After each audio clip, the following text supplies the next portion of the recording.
अस्सलाम वालेकुम। ਕੀ ਹਾਲ ਚਾਲ ਹੈ ਸੱਜਣੋ ਤੇ ਮਿੱਤਰੋ।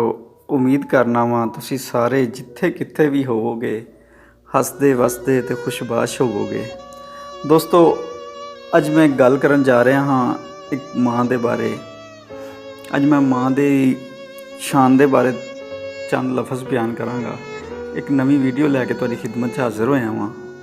ਮੈਨੂੰ ਕਹਿੰਦੇ ਨੇ ਆਸਮ ਰਜ਼ਾ। ਉਮੀਦ ਕਰਨਾ ਵਾਂ ਤੁਹਾਨੂੰ ਅੱਜ ਦੀ ਵੀਡੀਓ ਜ਼ਰੂਰ ਪਸੰਦ ਆਵੇਗੀ। ਜੇ ਅਗਰ ਸਾਡੀ ਵੀਡੀਓ ਪਸੰਦ ਆਵੇ, ਲਾਈਕ ਸ਼ੇਅਰ ਤੇ ਇੱਕ ਸੋਹਣਾ ਜਿਹਾ ਕਮੈਂਟ ਕਰਕੇ ਸਾਡੀ ਵੀਡੀਓ ਨੂੰ ਆਪਣੀ ਮੁਹੱਬਤ ਲਾਜ਼ਮੀ ਦਿਆ ਜੇ। ਦੋਸਤੋ, ਮੈਂ ਕੱਲ ਰਾਤ ਦਾ ਵਾਕਿਆ ਤੁਹਾਨੂੰ ਸੁਣਾਉਣ ਲੱਗਾ। ਇੱਕ ਛੋਟਾ ਜਿਹਾ ਵਾਕਿਆ ਜਿਹੜਾ ਮੇਰੇ ਨਾਲ ਕੱਲ ਗੁਜ਼ਰਿਆ ਤੇ ਮੇਰੇ ਦਿਲ ਨੇ ਚਾਹਿਆ ਕਿਉਂਕਿ ਨਾ ਮੈਂ ਸਾਰੇ ਦੋਸਤਾਂ ਨਾਲ ਇਹਨੂੰ ਸ਼ੇਅਰ ਕਰਾਂ। ਕਿਉਂਕਿ ਕੱਲ ਇਤਵਾਰ ਸੀ ਤੇ ਹਫਤੇ ਦੀ ਰਾਤ ਜਿਹੜੀ ਹੈ ਨਾ, ਜਿਹੜੇ ਪਰਦੇਸੀ ਲੋਕ ਨੇ ਨਾ ਉਹ ਲੇਟ ਹੀ ਸੌਂਦੇ ਨੇ ਅਕਸਰ। ਖੈਰ ਮੈਂ ਸਭ ਦਾ ਤਾਂ ਨਹੀਂ ਕਹਿ ਸਕਦਾ, ਮੈਂ ਆਪਣਾ ਦੱਸਣ ਲੱਗਾ ਵਾਂ ਕਿ ਮੈਂ ਜਿਹੜਾ ਹੈ ਨਾ ਹਫਤੇ ਦੀ ਨਾਈਟ ਜਿਹੜੀ ਹੈ ਨਾ, ਕਿਉਂਕਿ ਇਤਵਾਰ ਨੂੰ ਛੁੱਟੀ ਹੁੰਦੀ ਹੈ ਤੇ ਹਫਤੇ ਦੀ ਰਾਤ ਲੇਟ ਹੀ ਸੌਂਦਾ ਵਾਂ, ਤਕਰੀਬਨ 3-4 ਵੱਜ ਜਾਂਦੇ ਨੇ। ਖੈਰ ਮੁਖਤਸਰ ਜੀ ਗੱਲ ਹੈ ਕਿ ਮੈਂ ਹਫਤੇ ਦੀ ਰਾਤ ਤਕਰੀਬਨ 9 ਵਜੇ ਸੁਬਹ 3 ਤੋਂ 4 ਵਜੇ ਸੁੱਤਾ ਵਾਂ। ਤਕਰੀਬਨ 3 ਘੰਟੇ ਸੁੱਤਾ ਹੋਵਾਂਗਾ। 7 ਦਾ ਟਾਈਮ ਸੀ ਜਾਂ 6-7 ਦਾ, ਇਸ ਦਰਮਿਆਨ ਹੀ ਕੋਈ ਟਾਈਮ ਸੀ। ਤੇ ਜਿਹੜਾ ਨਾ ਸਾਹਮਣੇ ਘਰ ਦੇ ਬੱਚੇ ਸਨ ਛੱਤ 'ਤੇ ਖੇਡਣ ਵਾਸਤੇ ਆਏ ਹੋਣਗੇ, ਉਹਨਾਂ ਦੀ ਚੀਖਾਂ ਦੀ ਵਜ੍ਹਾ ਤੋਂ ਜਿਹੜਾ ਨਾ ਮੇਰੀ ਨੀਂਦ ਖਰਾਬ ਹੋਈ। ਚੀਖਾਂ ਦੇ ਸਨ, ਸ਼ੋਰ ਕਰ ਰਹੇ ਸਨ। ਖੈਰ ਗੁੱਸੇ ਨਾਲ ਮੈਂ ਉੱਠਿਆ ਤੇ ਮੈਂ ਵਿੰਡੋ ਵਾਲੀ ਸਾਈਡ 'ਤੇ ਗਿਆ ਤੇ ਸਾਹਮਣੇ ਸ਼ਾਹ ਸਾਹਿਬ ਦਾ ਘਰ ਸੀ ਤੇ ਉਹਨਾਂ ਦੇ ਪੋਤੇ ਪੋਤੀਆਂ ਜਿਹੜਾ ਨਾ ਛੱਤ 'ਤੇ ਖੇਡ ਰਹੇ ਸਨ। ਖੈਰ ਉਹਨਾਂ ਨੂੰ ਹੱਸਦਾ ਵਸਦਾ ਵੇਖ ਕੇ ਜਿਹੜਾ ਨਾ ਮੈਂ ਖੁਦ ਨੂੰ ਬਹੁਤ ਹੀ ਰਿਲੈਕਸ ਮਹਿਸੂਸ ਕੀਤਾ ਤੇ ਸੋਚਿਆ ਯਾਰ ਉੱਠ ਤੇ ਗਿਆ ਹੀ ਹੈ, ਚੱਲ ਚਾਹ ਬਣਾ ਲੈ, ਨਾਸ਼ਤਾ ਹੀ ਕਰ ਲੈ। ਮੈਂ ਚਾਹ ਬਣਾ ਕੇ ਜਿਸ ਵਕਤ ਕੱਪ 'ਚ ਪਾਉਣ ਲੱਗਾ ਤੇ ਮੇਰਾ ਨਾ ਪਤੀਲੀ ਨਾਲ ਹੱਥ ਲੱਗ ਕੇ ਜਿਹੜਾ ਨਾ ਹਲਕਾ ਜਿਹਾ ਜਲ ਗਿਆ। ਮੈਂ ਜਲਦੀ ਟੂਥਪੇਸਟ ਲਾਈ ਤੇ ਅੱਖਾਂ 'ਚੋਂ ਆਂਸੂ ਜਿਹੇ ਆ ਗਏ ਦਰਦ ਦੀ ਵਜ੍ਹਾ ਤੋਂ ਤੇ ਮੈਨੂੰ ਆਪਣੀ ਅੰਮਾ ਜਾਨ ਦੀ ਬਹੁਤ ਯਾਦ ਆਈ। ਮੈਂ ਆਪਣੀ ਅੰਮੀ ਜਾਨ ਨੂੰ ਜਿਹੜਾ ਨਾ ਪਿਆਰ ਨਾਲ ਅੰਮਾ ਜਾਨ ਕਹਿੰਦਾ ਵਾਂ। ਜਿਸ ਵਕਤ ਮੇਰੀ ਅੱਖਾਂ 'ਚੋਂ ਆਂਸੂ ਨਿਕਲੇ ਤੇ ਅੰਮੀ ਜਾਨ ਦੀ ਬਹੁਤ ਯਾਦ ਆਈ ਤੇ ਮੈਂ ਉਸੇ ਵਕਤ ਜਿਹੜਾ ਨਾ ਤੁਹਾਨੂੰ ਇੱਕ ਗੱਲ ਇਹ ਦੱਸ ਦੇਵਾਂ ਕਿ ਮੈਂ ਜ਼ਿਲ੍ਹਾ ਰਾਜਨਪੁਰ ਦਾ ਸ਼ਹਿਰ ਕੋਟ ਮਿੱਠਣ ਦਾ ਰਿਹਾਇਸ਼ੀ ਹਾਂ ਤੇ ਸਿਆਲਕੋਟ ਦੇ ਵਿੱਚ ਮੈਂ ਜਾਬ ਦੇ ਸਿਲਸਿਲੇ 'ਚ ਆਇਆ ਹੋਇਆ ਵਾਂ। ਜਿਸ ਵਕਤ ਮੈਨੂੰ ਅੰਮੀ ਜਾਨ ਦੀ ਬਹੁਤ ਯਾਦ ਆਈ ਤੇ ਮੈਂ ਛੋਟੇ ਭਰਾ ਦਾ ਨੰਬਰ ਮਿਲਾਇਆ ਤੇ ਛੋਟੇ ਭਰਾ ਨੂੰ ਮੈਂ ਕਿਹਾ ਸਲਾਮ ਦੁਆ ਲੈ ਕੇ ਕਿ ਅੰਮੀ ਜਾਨ ਨਾਲ ਗੱਲ ਕਰਵਾ।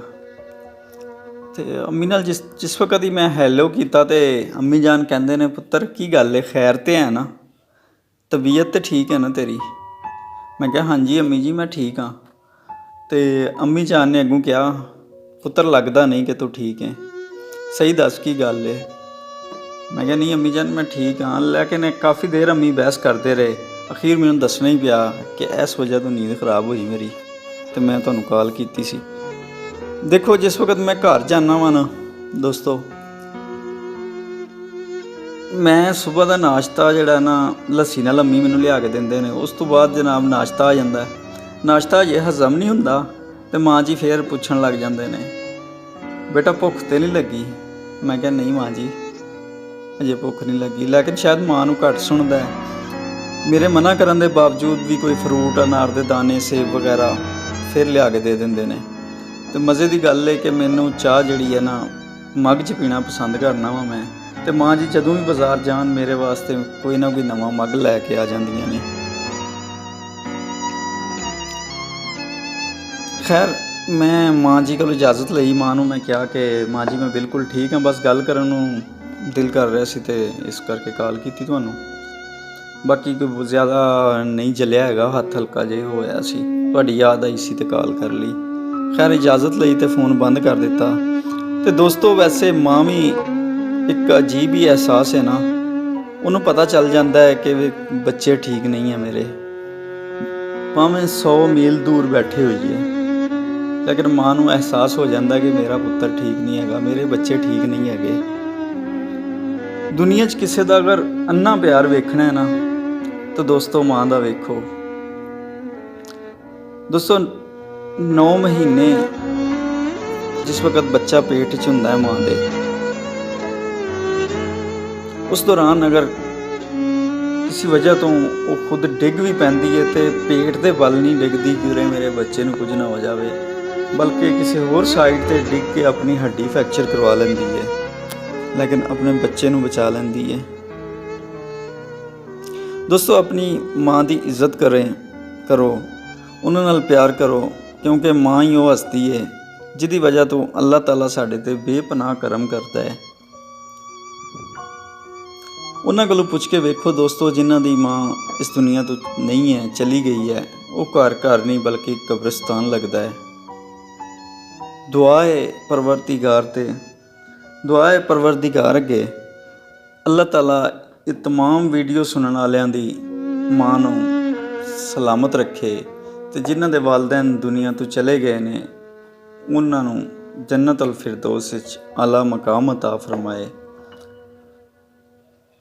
ਦੋਸਤੋ, ਉਮੀਦ ਕਰਨਾ ਵਾਂ ਅੱਜ ਦੀ ਵੀਡੀਓ ਪਸੰਦ ਆਈ ਹੋਵੇਗੀ। ਜੇ ਅਗਰ ਵੀਡੀਓ ਪਸੰਦ ਆਈ ਹੋਵੇ, ਲਾਈਕ ਸ਼ੇਅਰ ਤੇ ਕਮੈਂਟ ਲਾਜ਼ਮੀ ਕਰ ਦਿਆ ਜੇ ਤੇ ਮਜ਼ੀਦ ਇਹੋ ਜਿਹੀ ਵੀਡੀਓ ਵੇਖਣ ਵਾਸਤੇ ਸਾਡੇ ਚੈਨਲ ਨੂੰ ਸਬਸਕ੍ਰਾਈਬ ਕਰ ਦਿਆ ਜੇ। ਇਨਸ਼ਾਅੱਲਾ ਮਿਲਨੇ ਆ ਅਗਲੀ ਵੀਡੀਓ ਵਿੱਚ। ਆਸਮ ਰਜ਼ਾ ਨੂੰ ਦਿਓ ਇਜਾਜ਼ਤ। ਆਪਣਾ ਤੇ ਆਪਣੇ ਚਾਹਣ ਵਾਲਿਆਂ ਦਾ ਬਹੁਤ ਸਾਰਾ ਖਿਆਲ ਰੱਖਿਆ ਜੇ। ਹੱਸਦੇ ਤੇ ਵਸਦੇ ਰਹੋ। ਅੱਲਾ ਹਾਫਿਜ਼।